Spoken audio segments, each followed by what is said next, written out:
Salut à tous et bienvenue pour ce pronostic du prix du Grand National du Trot qui va se dérouler sur le salon de Provence en termes d'hippodrome.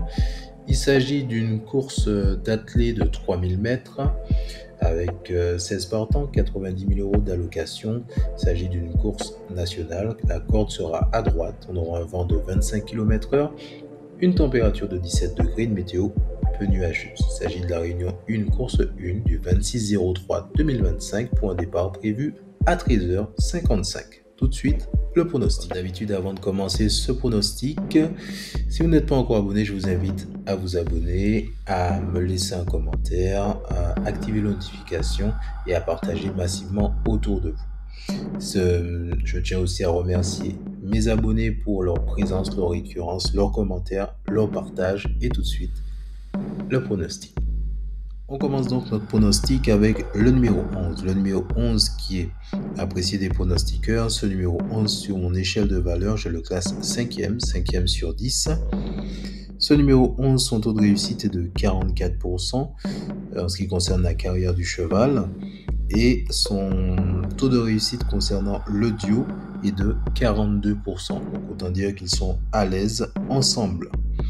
Sous ces dernières sorties, on parle d'une place de 1er, 7e et 8e, tout cela en 2025. La place de 1er et la place de 7e sont au niveau de l'allocation de 90 000 euros.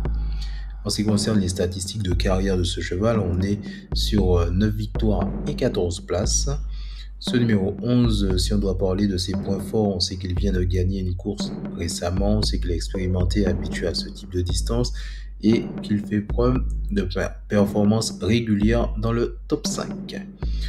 Point faible, peut manquer de constance face à des chevaux plus affûtés. La distance de 3025 mètres pourrait être un défi face à des chevaux plus rapides. Place au numéro 6, donc ce numéro 6 qui est apprécié des pronostiqueurs, ce dernier sera déféré des 4. Sur mon échelle de valeur, je le classe 3e. Son taux de réussite est de 45%, autant dire présent 5 fois sur 10 à l'arrivée. Le taux de réussite du duo est quant à lui de 44%. Sous ces dernières sorties, on parle d'une place de 5e, une disqualification et une place de 3e. Ce numéro 6, ce qu'on peut dire de plus sur lui, c'est que en termes de carrière, on a 6 victoires et 9 places. Et si on doit parler des points forts, on sait qu'il a souvent terminé dans les 5 premiers et qu'il est entraîné par un professionnel réputé. En ce qui concerne les points faibles, on parle d'une irrégularité avec des performances en dents de scie et qu'il a déjà connu plusieurs disqualifications. Place au numéro 3, ce numéro 3 qui est apprécié des pronostiqueurs, ce dernier sera déféré des 4 sur mon échelle de valeur, je le classe 2e. Ce numéro 3 fait preuve d'un taux de réussite de 48%, autant dire présent 5 fois sur 10 à l'arrivée. Son taux de réussite concernant le duo est de 48% aussi. Et si on doit parler de leur dernière sortie, on parle d'une place de 1er, 9e et 11e. Tout ça en 2025. La place de 9e et la place de 11e sont au niveau de l'allocation de 90 000 euros, c'est-à-dire la course qu'on est en train de pronostiquer actuellement. En ce qui concerne la carrière du cheval, on est sur 11 victoires et 4 places. Et pour parler des points forts, on parle qu'il a été victorieux récemment, monte expérimenté avec Mathieu Abrivard, un pilote redoutable. Point faible, a montré des signes de fragilité avec des contre-performances récentes, manque de constance avec ses résultats. On poursuit donc avec le numéro 12. Le numéro 12 qui est apprécié des pronostiqueurs. Sur mon échelle de valeur, je le classe 1er sur 10. Ce numéro 12, son taux de réussite est de 54%. Et en ce qui concerne le taux de réussite du duo, il est de 100%.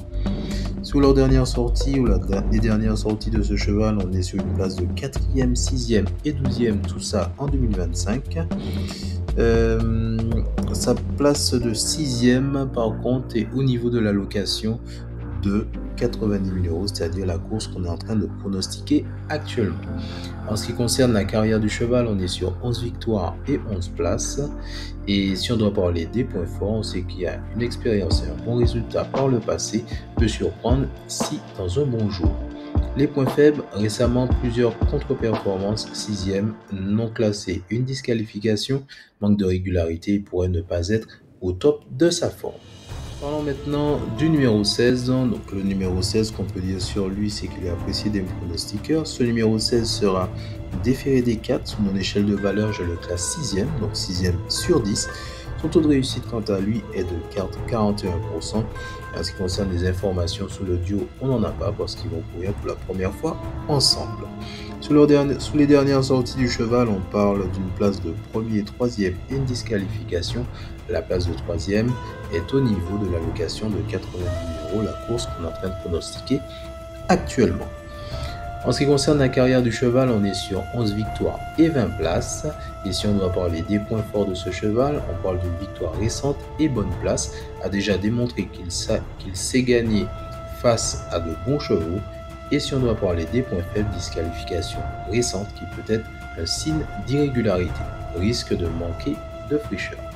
On parle maintenant du numéro 5. Le numéro 5 qui est apprécié des pronostiqueurs. Ce numéro 5, sur mon échelle de valeur, je le classe 4e. Ce numéro 5, en ce qui concerne son taux de réussite, il est de 62%. Ce qui est très intéressant puisqu'il a le meilleur taux de réussite parmi tous les chevaux que je vous présente. Quant à son taux de réussite par rapport au duo, on est sur 40%.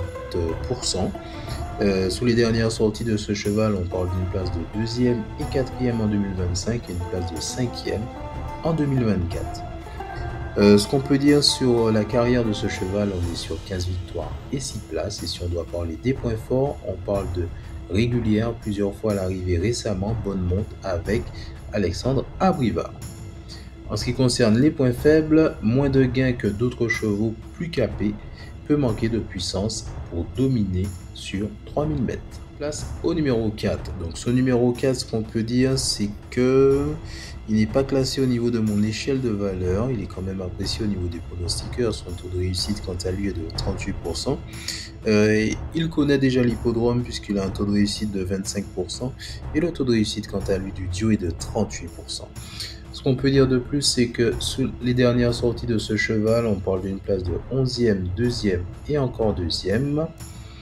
Et en ce qui concerne la carrière de ce cheval, on est sur 10 victoires et 20 places. Si on doit parler des points forts de ce cheval, on parle d'une expérience de 10 ans et plusieurs podiums récents. Bonne forme avec des résultats intéressants, 2e ou encore 4e. En ce qui concerne les points faibles, on parle de manque de vitesse de pointe pour battre les meilleurs, peut être dominé par des chevaux plus jeunes. On parle maintenant du numéro 7. Donc le numéro 7 qui est apprécié des pronostiqueurs, ce dernier sera déféré des 4. Sur mon échelle de valeur, je le classe 8e. Quant à son taux de réussite, il est de 49%, autant dire présent 5 fois sur 10 à l'arrivée. Ce numéro 7, ce qu'on peut dire sur lui, c'est que il ne connaît pas encore l'hippodrome. Et de plus, ce qu'on peut dire, c'est que le taux de réussite du duo, quant à lui, est de 69%, autant dire 7 fois sur 10 à l'arrivée. Sous les dernières sorties de ce cheval, on parle d'une place de 1er, 6e et 12e. Et si on doit parler de la carrière du cheval, on est sur 9 victoires et 14 places. Parlons maintenant des points forts. On sait qu'il a gagné récemment et qu'il a un bon entraîneur. Ça, c'est super. En ce qui concerne les points faibles, on parle de très irrégulier avec des courses ratées, peut manquer de résistance sur 3000 mètres. Voilà, donc on arrive au terme de ce pronostic. Je tiens à vous remercier infiniment si vous avez pris le temps de regarder cette vidéo. Si cette dernière vous a plu, n'hésitez pas à vous abonner, à activer les notifications, à me laisser un petit commentaire, un like et à partager massivement autour de vous. Pour terminer, en résumé, on va retenir le 11, le 6, le 3, le 12, le 16, le 5, le 4 et le 7. Et moi, je vous dis à très bientôt pour une nouvelle vidéo.